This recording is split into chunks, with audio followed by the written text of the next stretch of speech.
let me know some words about Amy.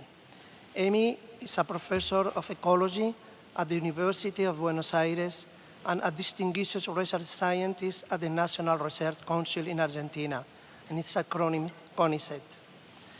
Amy received a bachelor from Willamette University in environmental science and a PhD from Stanford University in biological science, both in USA. Amy's focus on research is terrestrial ecosystem ecology and controls on carbon turnover, which she has explored in tropical, temperate, and human-modified ecosystems around the world, more extensively in the Patagonian region of South America. Amy is a senior editor on Journal of Ecology, starting in 2013, in Section Heine starting in 2018, and editor of New Phytology, starting in 2008. Distinction include an NESCA's Global Change Fellowship, Antorchas Foundation Early Career Award of Argentina in 2024, L'Oréal CONICET por la Mujer en la Ciencia in Argentina in 2015, the International L'Oréal UNESCO Award for Women in Science, the first time that a woman plant ecologist received this award, and the Conex Foundation Prize for Top 100 Scientists of the Decade in Argentina 2023, the last award Amy's received. So Amy, welcome, and thank you for sharing your research with us, and I give you the floor. Thank you.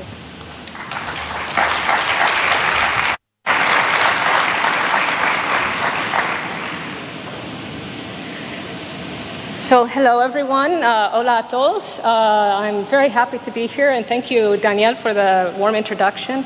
And I also would like to thank all of the organizers of the IBC, in particular Gonzalo, with whom I have interacted a great deal over the last few weeks and months. And they've just done a wonderful job of putting together a really interesting meeting.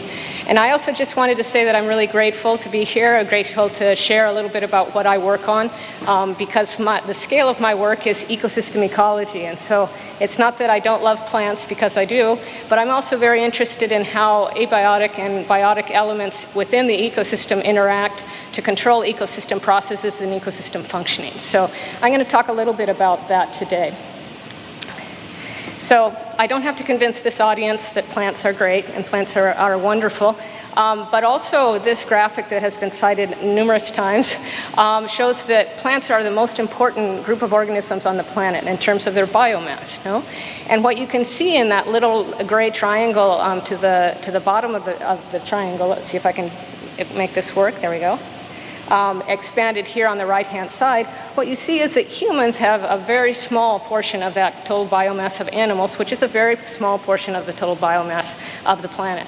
And yet our impact is disproportionately huge compared to what our biomass is. But the plants is not the case. The plants are very important in all aspects, and particularly in aspects of biogeochemistry or global carbon cycling. And as you can see, the plants in terrestrial ecosystems in particular serve as an important reservoir of carbon, but also serve as an important determinant of the fluxes in and out of ecosystems. And this is important because we really couldn't live without plants. Plants are vital in terms of fixing carbon dioxide from the atmosphere and creating organic compounds, which then can be degraded by us and other heterotrophic organisms, and removing the energy that is in those bonds. And so it's absolutely essential that plants do that and are part of the global carbon cycle.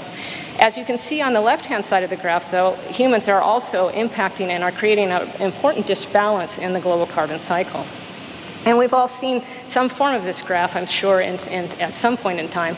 And this is just the very documented, detailed documentation that CO2 concentrations in the atmosphere are rising, and are rising very rapidly and without precedent, at least in the Holocene.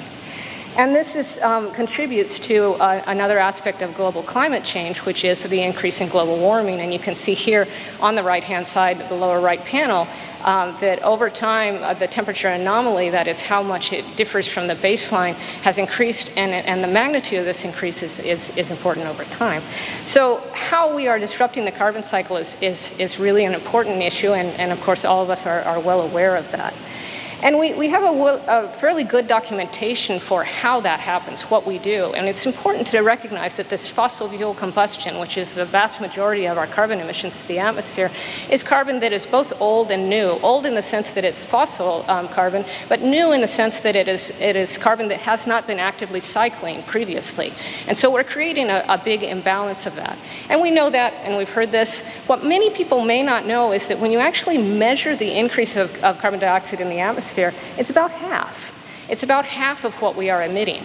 And the fact that it's about half of what we are emitting suggests that that carbon is going somewhere else. Where is it going? Well, it's going both to the ocean and to the land ecosystems.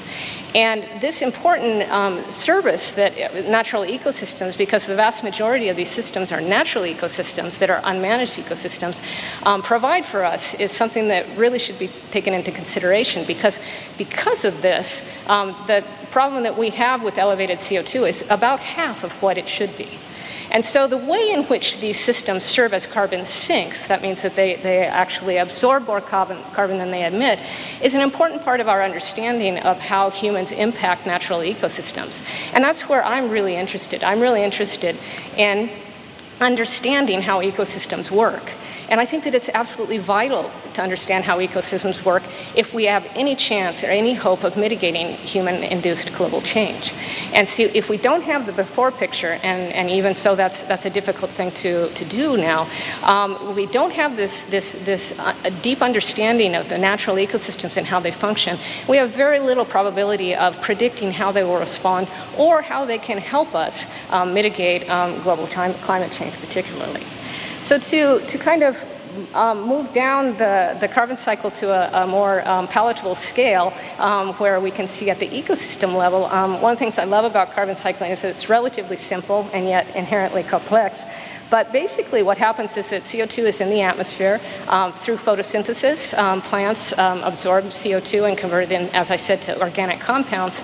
And a part of that material is consumed by herbivores or other trophic levels that eventually move through the food web. But a large part of that, both above and below ground, senesces and dies and falls to the surface. And that's where the work really begins for the other half of the carbon cycle, which is what is really interesting to me, and that is decomposition. That is the movement or the conversion of organic compounds to inorganic compounds, particularly CO2, and moving back to the atmosphere.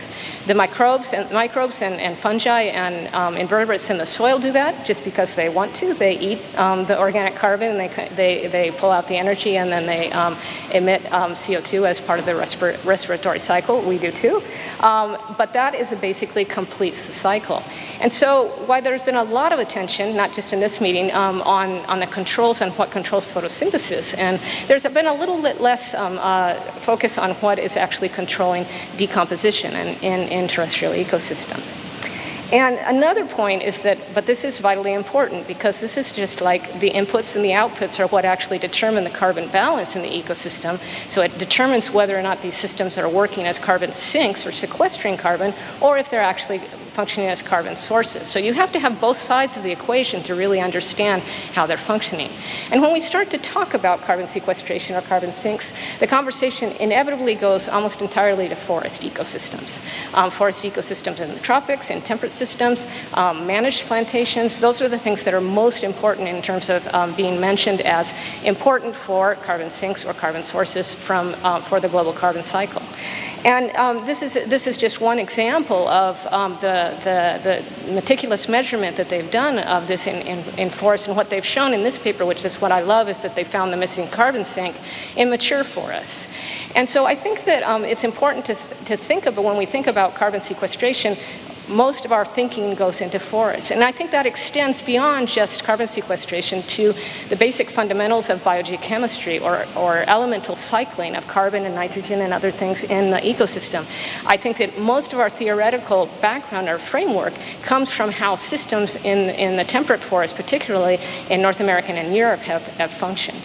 And so, to get to the real point of my talk, what about these other ecosystems, these arid and semi-arid ecosystems? And this is more than 40% of the terrestrial land surface, and they don't enter into the conversation particularly.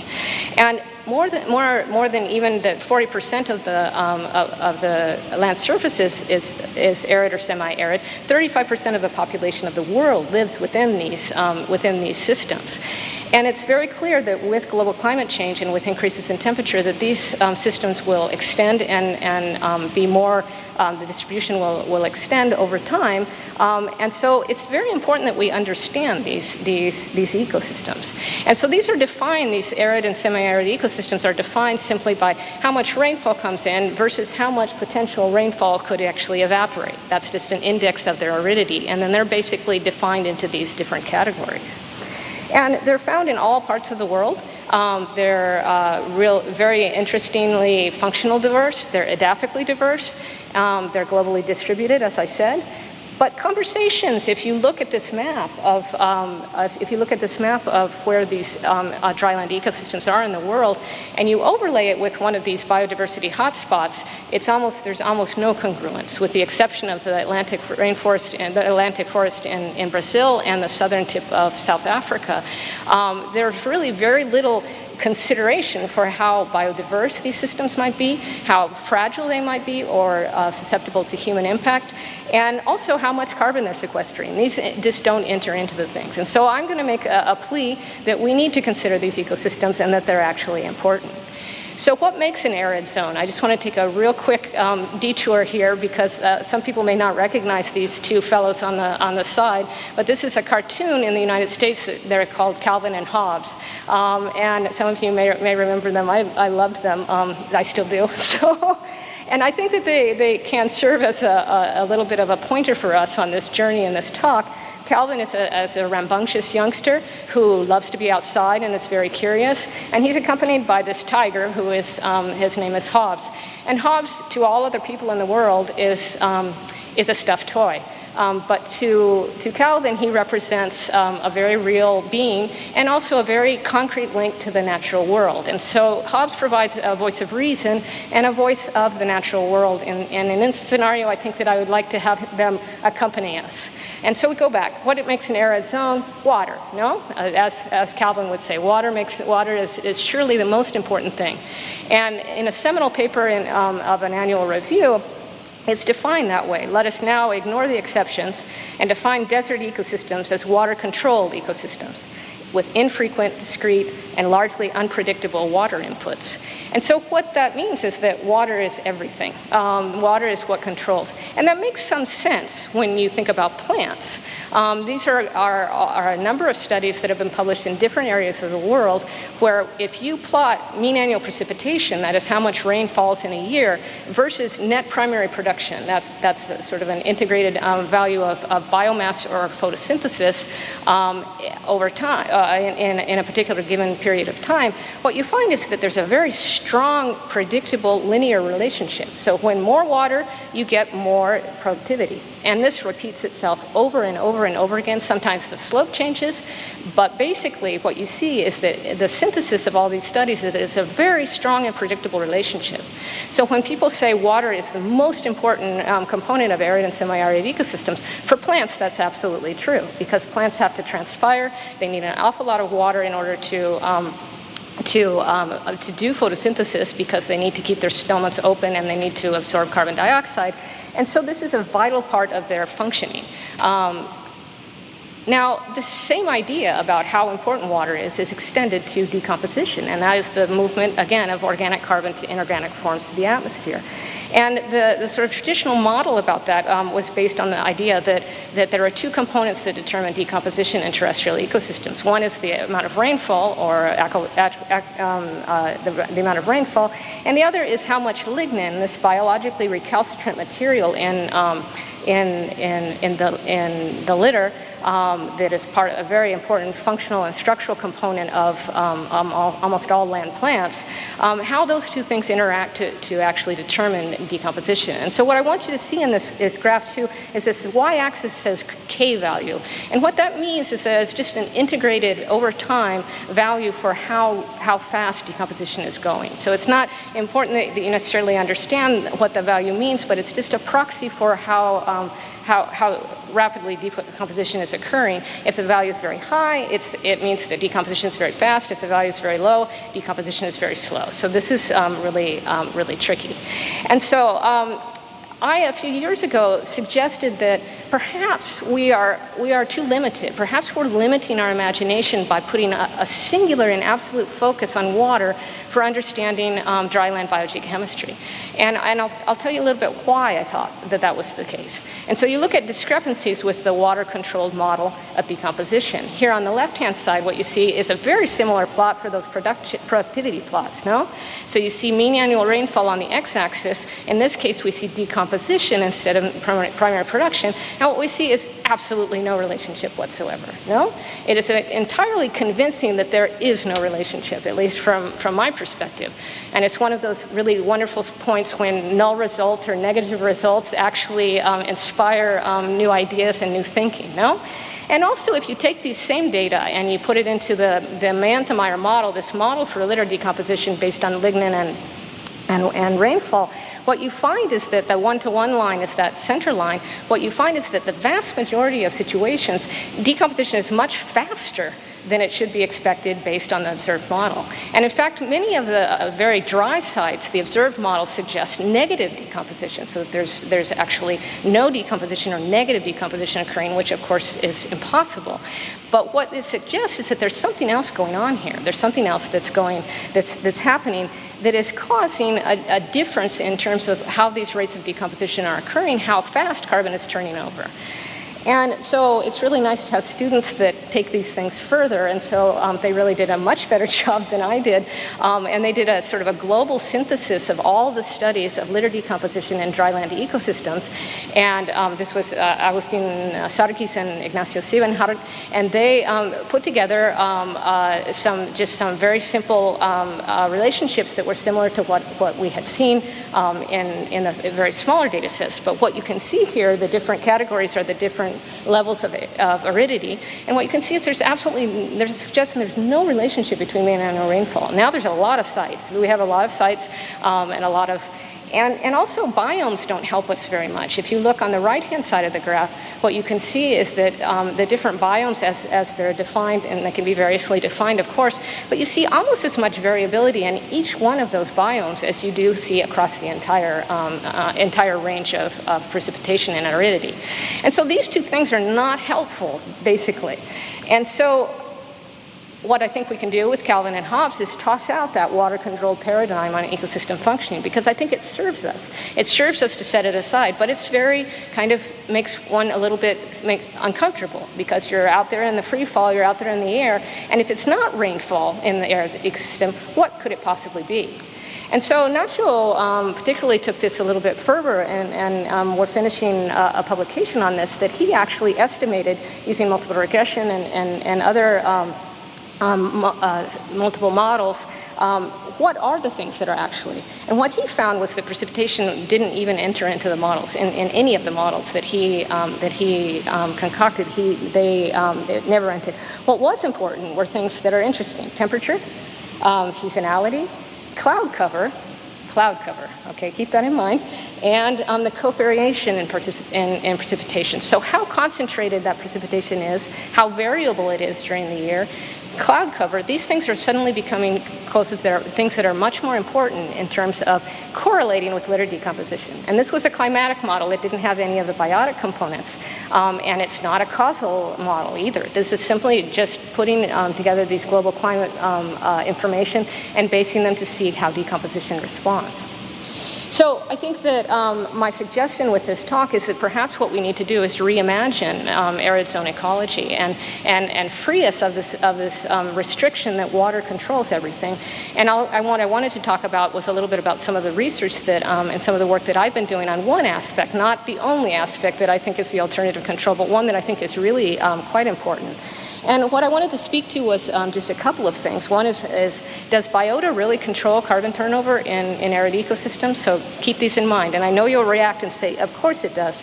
Lignin is really recalcitrant. So does that mean that lignin never breaks down, and that is something that is always resistant to decomposition?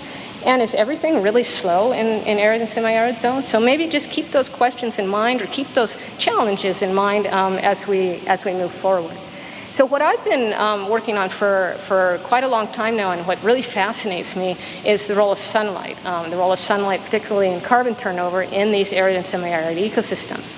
And I came across this picture not too long ago, and I realized that I have quite a long trajectory with this fascination with sunlight.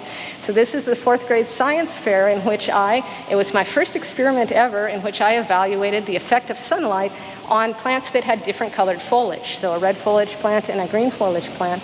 And I used these filters with different colors to change the wavelength and change the attenuation of what sunlight actually reached the plants. And so this was interesting, I thought, and then I guess it set the stage for a few years onward. I'm kind of doing the same thing.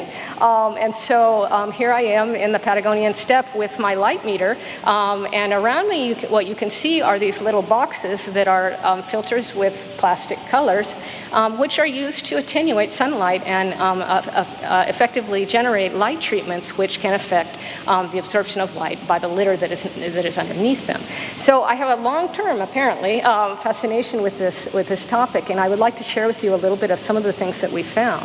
So sunlight is really interesting. It is something that you can see that it has different wavelengths, and that means that the wavelengths are of different length. There are some that are very short, like UVB radiation, UVA radiation, and those are very energy intense, whereas visible light has a longer wavelengths, and they tend to be less energy intense. But the flip side of that is that they're also changing the amount of photons, the amount of light that are there. And so the UVB, these very energy intensive photons, are much less common, or there's a very small amount of those, whereas visible light is much more abundant.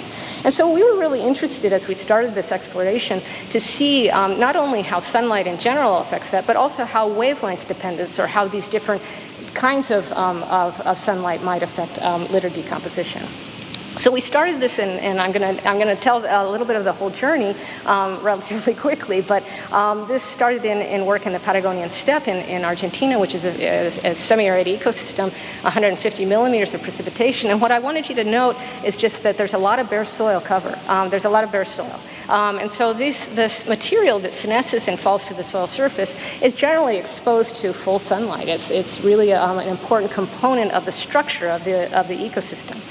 And so we did another relatively simple and very similar to my 4th grade science fair, but with litter, where we had a two-factor experiment where we used these filters to attenuate or to block different radiation. And this is important because almost all of the experiments you'll see have the same kind of pattern, where we blocked different wavelengths. In this case, we blocked out all of the sunlight. We blocked only the UVB, and so all of the visible was able to pass. And then we didn't block any of the sunlight, and so all of the sunlight was able to pass. And then we also added a biocide to evaluate how important the biota was to that.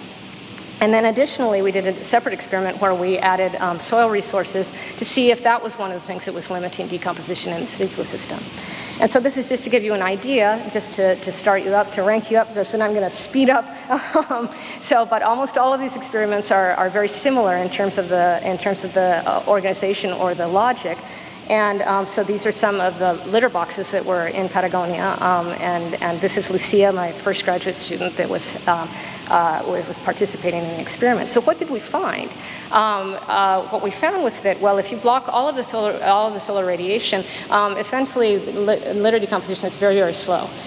If you only block UVB radiation, so you allow visible light to pass, it actually increases twofold the litter decomposition.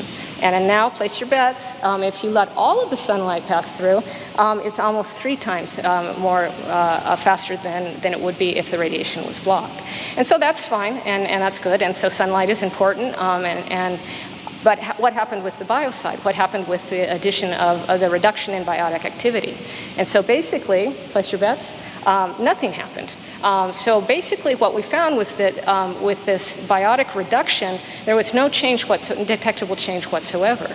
And so the conclusion of this, with this relatively simple experiment, was that sunlight or solar radiation was controlling carbon release in the Patagonian steppe. And it was the only control. It wasn't water, didn't have to do with biotic activity or invertebrates, but that solar radiation was the most important and the sole control in this system and with this species. And this is really important. So how does that work? This is photochemical mineralization. This is an abiotic process that has nothing to do with the biota. So it's exposed to sunlight, it absorbs photons of light, and it releases volatile photoproducts. And one of the tricky things about this is that one of the things that it releases is CO2. And so that's very similar to what microbes do too. But this is really important because, as you can see, this is kind of the end of the carbon cycle.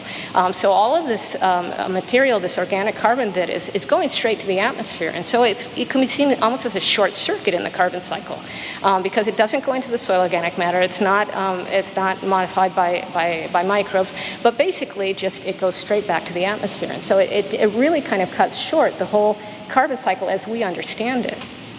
But we wanted to go further. We wanted to really understand how this works, and if there's something in the litter, something must be absorbing light. This is one of the basic laws of photochemistry, that you have to have a compound that absorbs light in order for light to participate in a photochemical reaction. This is something that I learned as I was moving through this, and so we wanted to move forward and think about that. And so if you look at plant litter, there aren't a lot of choices. Cellulose, most of the kind of the tasty things have been retranslocated or lost from the plant litter as opposed to a green leaf. And so basically there's cellulose, hemicellulose, and lignin. Those are sort of the choices. And so we did some experiments where we evaluated how much they absorb and in what wavelengths, and that's what you can see here. And what you can see is that pure cellulose, pure cellulose, this is not working very well. Pure cellulose, which is the gray bar, absorbs very strongly in the UV range, and particularly in the UVB, but not at all in the visible range. Whereas lignin, and also increasing values of lignin, absorbs very strongly both in the UV and across almost all of the visible. And that's why we see lignin as brown. That's why that is brown, whereas cellulose to us appears completely white. And so we did some experiments where we said, okay, we're going to vary the amount of lignin, but nothing else. And so we created these artificial substrates where we had pure cellulose, and then we added lignin as a substrate to see how they would react to both biotic decomposition and to photodegradation. And so what we assumed would happen is that biotic decomposition, more lignin would inhibit decomposition because it's considered a biologically recalcitrant compound. But we didn't know what was going to happen with photodegradation. And what we found was quite curious. We found an opposing pattern. The biotic decomposition complied with what we expected to see. And so with more lignin, we saw a decrease. But it was actually in reverse for photodegradation. We saw an increase in photodegradation, or loss of carbon due to photodegradation, with increases in lignin content. And so that led us to suggest that really what is important is lignin. And the lignin content may be the kind of the key chromophore that is occurring, and it is actually responsible for much of what is going on with decomposition. And so we found that there's this dual role of lignin, and depending on what is the primary control. And this is really important because most soil models, most carbon models, many ecosystem carbon models put lignin in there as a stopgap. They put it in there as saying, this is going to retard carbon turnover, this is going to inhibit carbon turnover. And so what we found is that doesn't seem to be the case in situations where solar radiation is really important. So the fact that lignin was so affected got us thinking is, well, does lignin, is it possible that lignin also is this degradation of lignin that's occurring could actually be helping the microbes? Could that help to explain why we see these really accelerated rates of decomposition in arid and semi-arid ecosystems? So we continued with another experiment. This experiment was called the photo survey, where we collected 25 species across all of temperate Argentina in managed systems and not, in natural systems, grasslands, and also in forests. And what we did was we subjected them to the same same story, to full sun treatments, to reduced UV treatments, and then we blocked all of the light. And what we had discovered at this point is these orange filters that you can see in the picture, and the bubbles are all underneath them with the plant litter, actually are a very good experimental tool, because they block all of the radiation that is really kind of important for photodegradation. So we sort of determined that, and it has less correlated effects on other things. So that's just to give you an idea. And it's a very funky situation to be under one of those, because your eyes get very confused, because all of the light that you're used to seeing and you're used to perceiving, you don't perceive. So you only perceive the very dark red and other light. And so this is just to give you a feeling what this antecedent exposure to light did to the litter. This is soybean litter, one of the 25 species.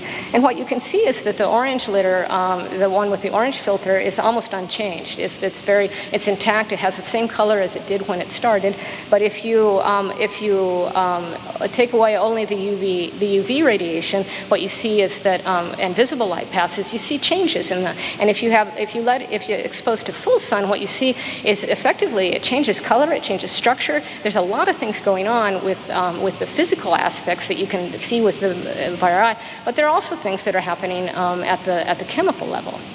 And so what happens when you take all this litter that has been exposed to different wavelengths and different of sunlight, and you decompose them in a biotic situation where they're not exposed to sunlight, where they're covered with a shade cloth? What happens? Well, what happens is that they all accelerate their decomposition. And so what we find is that this is a very interesting, that just being exposed to radiation before actually accelerates biotic decomposition afterwards. So there's these sort of two effects that seem to be going on, and the radiation that is most important, the wavelengths that are most important, are in the visible or blue-green wavelengths. Now remember what I showed you before with the absorption of lignin. Lignin absorbs in very, very strongly in the visible region, where cellulose does not. And so this makes sense. It makes sense that the blue-green is really what's happening. It's really what is causing the situation of changes in litter quality and changes in these situations that is actually accelerating biotic decomposition. So now we have two effects. We have the direct effect of photochemical mineralization, and we have this indirect effect, which we called photofacilitation. So it's not due to sunlight, it's due to exposure to sunlight. And this is, we corroborated this by changes in lignin where actually did occur, and this was principally by visible wavelengths, but also by UV wavelengths. But the other thing we found is that available carbohydrates, these are carbohydrates that were already in the litter, but then became available for microbial degradation, actually increased strongly, and increased strongly in concordance with the decline in litter. And so what we found was that photodegradation actually alleviated that lignin bottleneck. So what we thought of as lignin as this recalcitrant material was actually less recalcitrant for microbial decomposition. But what seemed to be most important was not necessarily that the lignin degraded and that the microbes were able to do it, but that the microbes were able to access carbohydrates that perhaps were not available to it before.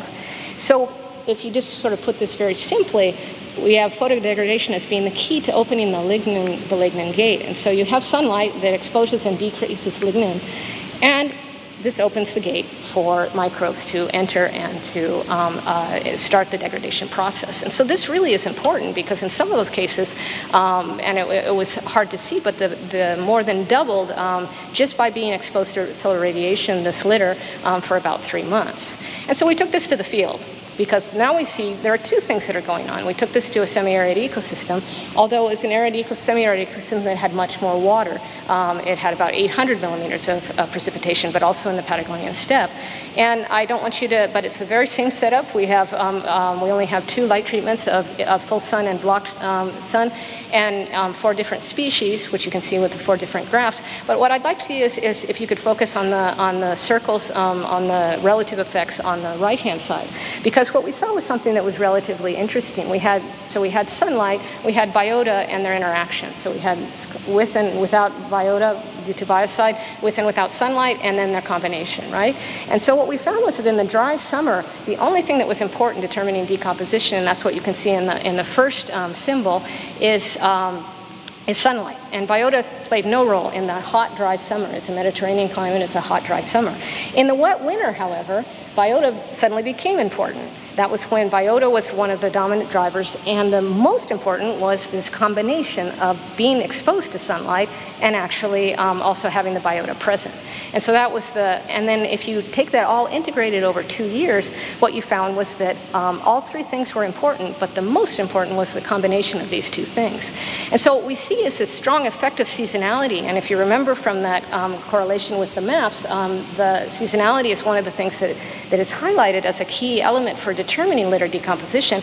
What we see is in that dry, hot summer, direct photodegradation works. But if you have that material exposed in the wintertime, then there are photofacilitation effects. And at the end of the day, at the end of 2 years, not the end of the day, what is most important are the combination of both things in the system. And you actually see a doubling. You see an increase of 100% in the rate of decomposition. And this is huge. This is really important. And this really is one of the major drivers of what is affecting carbon turnover in this ecosystem. And it's something that we just don't take into account and we haven't considered because we've been so focused on water.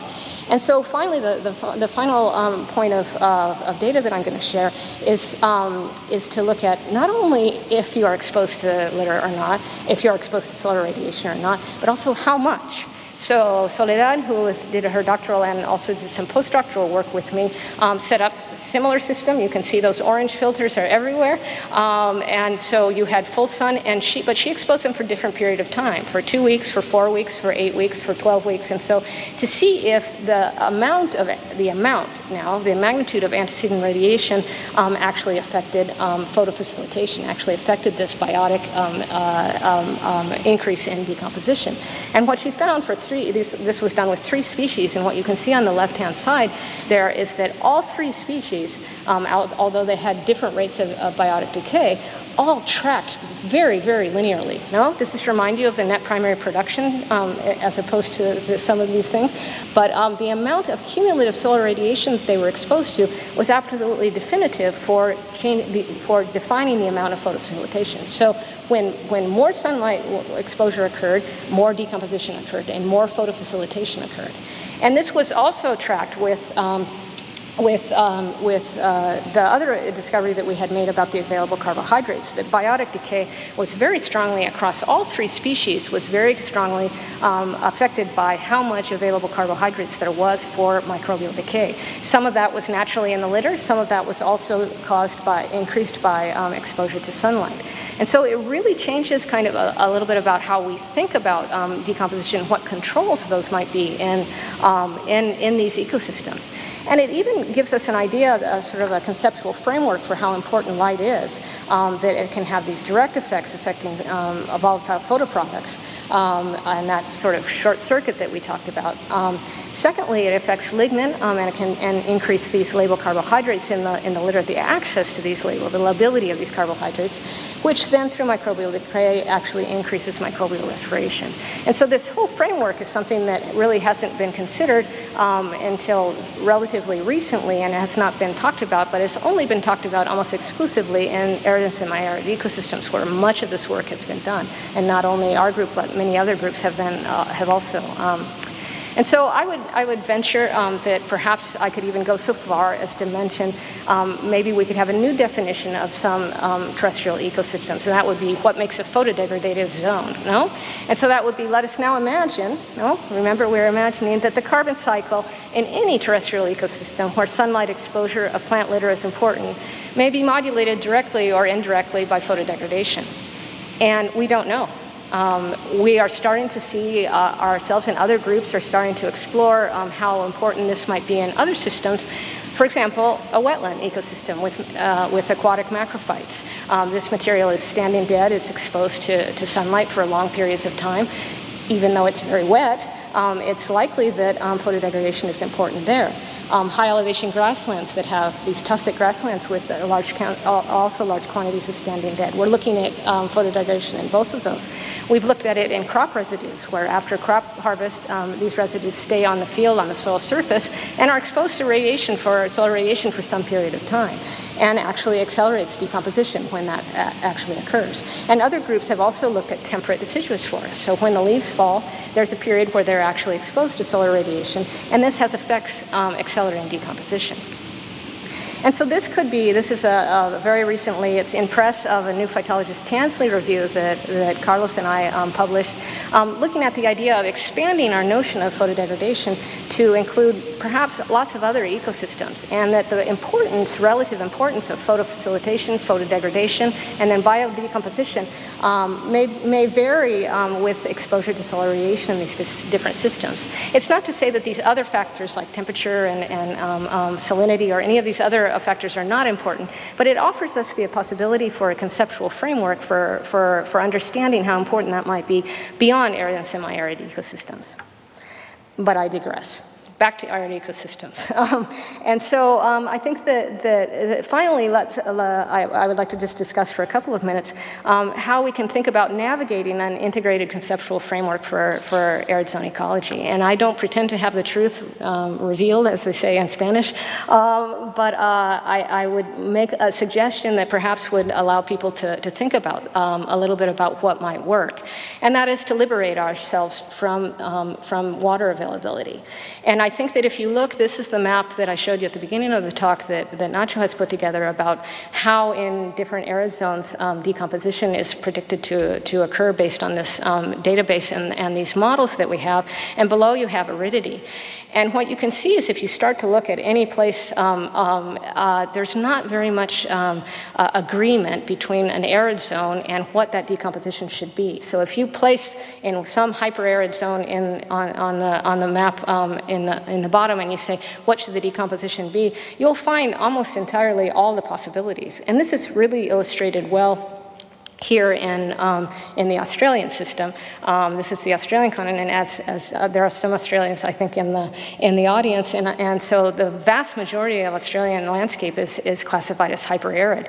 And yet, if you look at how decomposition is predicted based on these models, you see the entire range of decomposition. So you see very high rates of decomposition in the northern part of the continent, whereas you see lower rates, and you see everything in between. So you sort of see all the different flavors. And what you see is that it's very unrelated to aridity. So going back to this idea, perhaps this categorization in hyper-arid, arid, semi-arid is not a useful categorical tool for us, and that we need to be thinking about other ways in which we can define these systems or group these systems or generalize these systems that would be more valuable in terms of understanding ecosystem functioning. And I don't want to say photodegradation is the only thing, but I think that the exposure to solar radiation, the amount of plant cover, these things could probably be very important in terms of determining how rates of carbon turnover.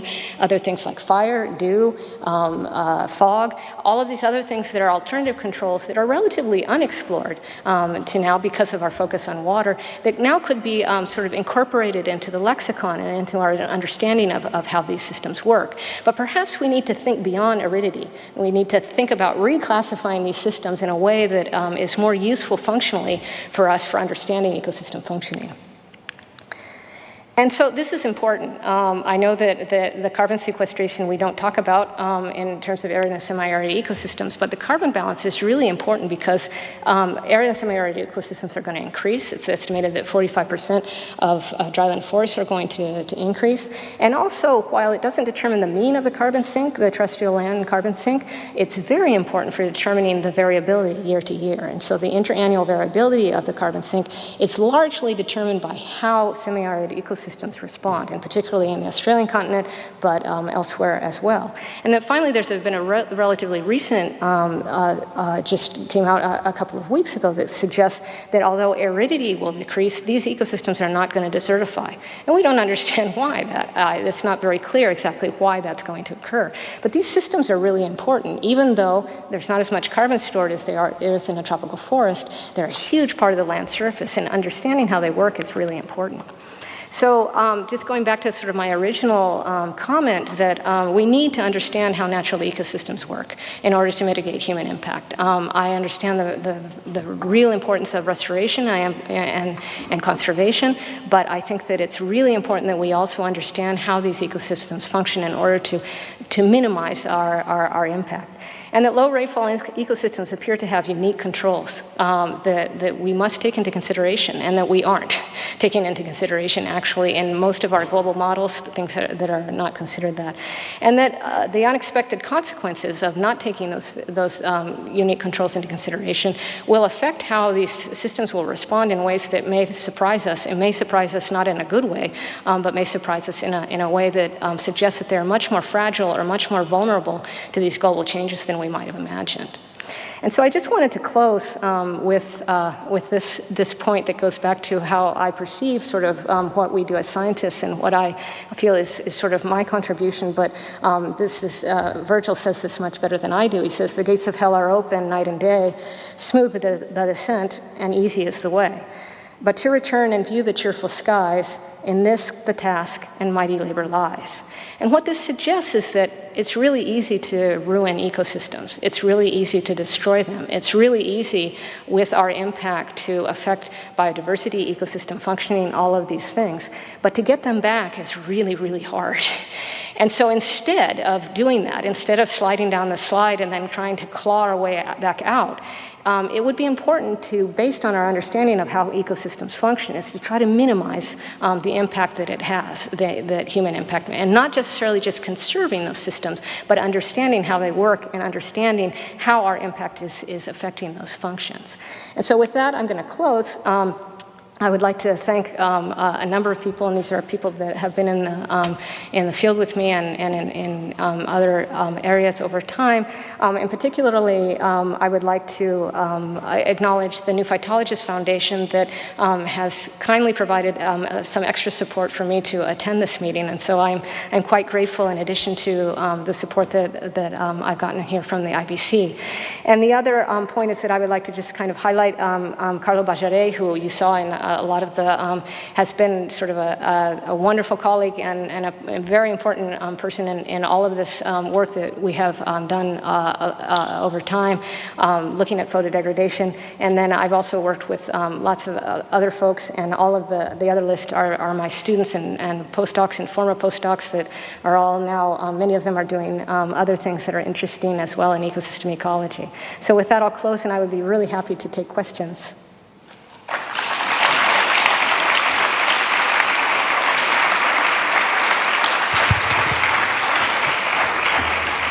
So thank you, Amy, for this amazing talk. Can we have time for comments or questions?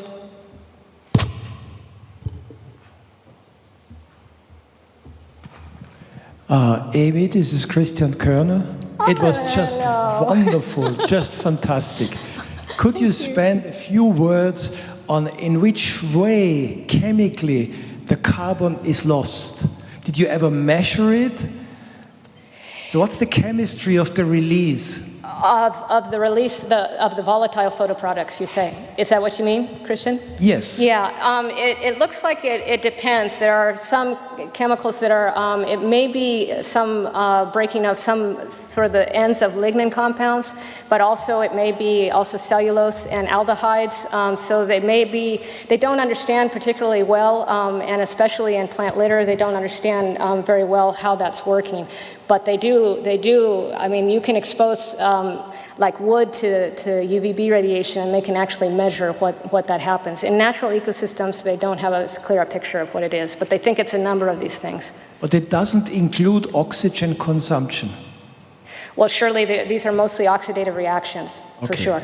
For sure. Thank you. And I think it's one of the reasons why photodegradation is much more important in terrestrial ecosystems than aquatic ones, because of the abundance of oxygen that's in these systems, that is in the air. Oh. Please. There's one up the back. Hello. Hey, Amy, I'm up the back. It's Rachel. Hi, Rachel. Thank you. That was a really enlightening talk. Incredible work that you've done over such a great long period of your career. Have you ever investigated the role of soil colour in any of this? So the reflectance that comes from white sands versus red sands, or is there any component of this decomposition that might be related to the absorbance spectra of the soil in these environments? Oh, that's a really interesting question. I think you're talking about sort of mineral soil color, but organic matter, if you expose it like peatlands that have been exposed because of mining or things like that, they will actually emit a lot of CO2 directly when they're exposed to sunlight. And so a number of groups that are not associated with, that are associated more in northern climes have actually shown that. The idea, I think that you could actually make an estimation because you could know based on the color what wavelengths they will absorb and what wavelengths they will not. And in the same way that a black box will absorb all of the solar radiation, what we see is that that seems to be important in terms of changing soil organic matter at the very, very surface of the... Now, what we are also looking at is how these antecedent conditions also affect the changes in soil organic matter. But that's very interesting just to look at the color of the soil and see how likely, because it would. The white sand would reflect most of that light, and a brown soil would absorb it. So that's really interesting. Thank you. Here.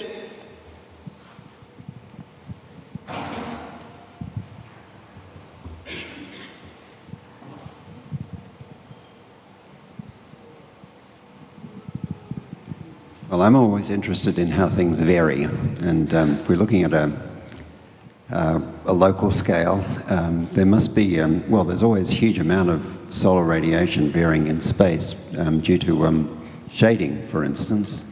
And I'm wondering also about burial of organic matter into the soil, and perhaps the role of animals, or not just the role of animals, but just air and water movements also burying organic matter, in terms of how that must create variability in time and space, and perhaps islands that have well, we see these things, but I wonder if you could comment on, you know, what we see. If we go into an arid area, we do see concentrations of litter in different places, and what appear to be changes in the soil properties and so on. Perhaps you could enlighten us from your studies. Okay, that was a big question, Peter.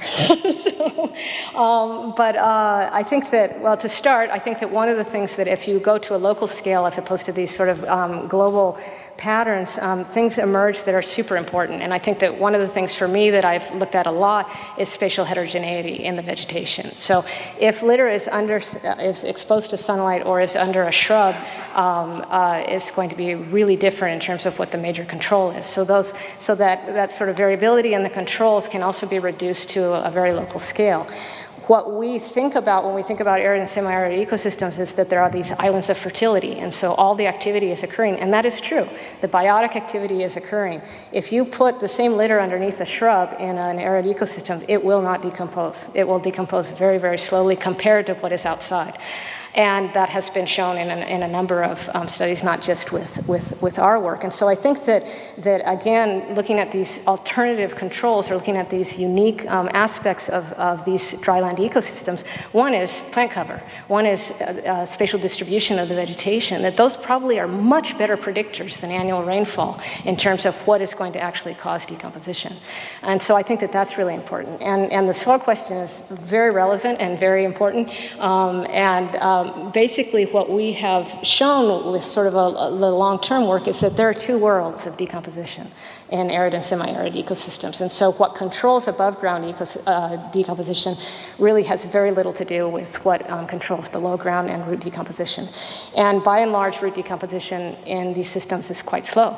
And so what you get is that the input, or the actual contribution of above-ground biomass is almost nothing to the soil organic matter pool. And that's what I said with this short circuit and with this changes in how rapid this material decomposes, it just doesn't enter into the soil organic matter pool. So when you do a Century model or one of these soil organic matter models, and you calculate all of this above-ground net primary productivity, at least half in most ecosystems, and that's what we've seen in most of our systems, at least half goes directly to the air, between going directly through direct photodegradation and also indirectly through this photosynthetic photofacilitation effect, where it decomposes and it just never gets incorporated into the soil organic matter.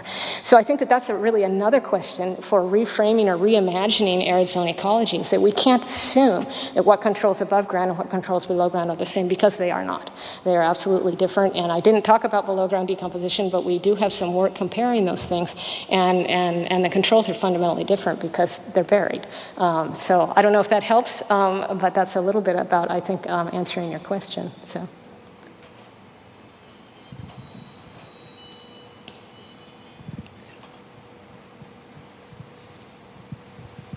Thank you very much for the talk. I really enjoyed it. You didn't mention temperature at all. So how do you expect the interaction to be? Because there are arid zones in very cold areas and in very hot areas. Yeah. You noticed that when it was the major predictor of litter decomposition in the model. And I think temperature is just a really tricky variable. And I'll explain to you a little bit about why I think that is so. Because I think on the cold end, I think when you have temperatures that are very low, I think it does impede biotic activity. And I think that that's very important. And I think that it's a straight relationship between temperature and biotic decomposition. Now, in the hot areas, I think there are a couple of things that are going on. I really think that you're masking behind, because most areas that are hot are low altitude sites, areas near the equator. Those are areas that are typically much warmer. And I think behind that, you're masking the importance of how much solar radiation is happening there. So if you think in a place like the Cerrado de Brazil, it's a very low latitude ecosystem. It's very hot. And if you do an experiment, you probably will relate it to temperature. But perhaps what's behind that is solar radiation. So I think temperature as a variable, and that's why I hesitate strongly to say that it's a predictor or that it's causal for these patterns that we're seeing. It's just a very complex variable. It's not that it co-varies entirely. It depends on what range of temperature you're at. And so I think these very high temperature, very hot deserts, I think that what is happening is that you're overvaluing the importance of temperature, because you're also in tandem with the amount of solar radiation that is happening in those systems. And also hot deserts tend to be much more open. They tend to have much less plant cover, so they tend to have much more material that is also exposed to.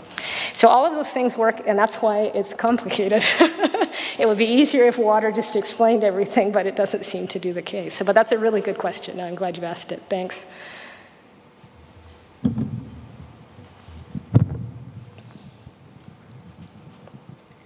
Yeah, thank you very much for this very enlightening talk. I was just wondering, since you found these differences between lignin and cellulose in the decomposition, if there's also anything known about the amount of lignin in, let's say, grass-dominated arid zones compared to shrub-dominated ones, and if that might make a difference between those. Well, I think we need to know more. So if you could do more, I think it would help. Because one of the reasons why this model we had is a climatic model and not a litter quality model is because there's much less information on those things. I think we do know quite a lot about lignin content in a lot of species, and grasses tend to have less lignin. But when you try to map that relationship that I showed about more lignin, more photodegradation, it gets very complicated as well, because typically species that have more lignin concentration in the litter also have lots of other things. They have phenols. They tend to be sort of, the leaves are thicker. The litter also is thicker. So there are a lot of other components, particularly physical components, that come into play that make it more difficult to evaluate that direct lignin relationship. One of the things that's very interesting for us is that beyond the quantity of lignin that's in it is where that lignin is. Because I think what we estimate is happening is as the lignin degrades, it kind of releases those carbohydrates. And so it depends on how entwined those the lignin is with those microfibrils of cellulose that really is determining it. So maybe there's just a little lignin, but it's really holding on tight to those cellulose microfibrils. And so as a result, just reducing them a little bit kind of opens the floodgates for this cellulose to be available for microbial decay.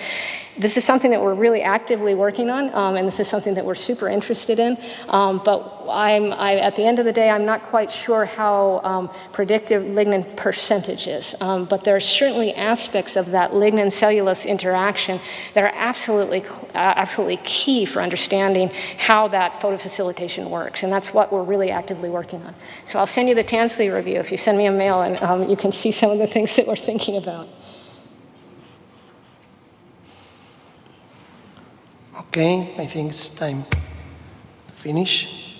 No more questions, no more comment. Again, thank you, Amy, for your talk and for sharing with us your research. And good night for everybody, and see you tomorrow.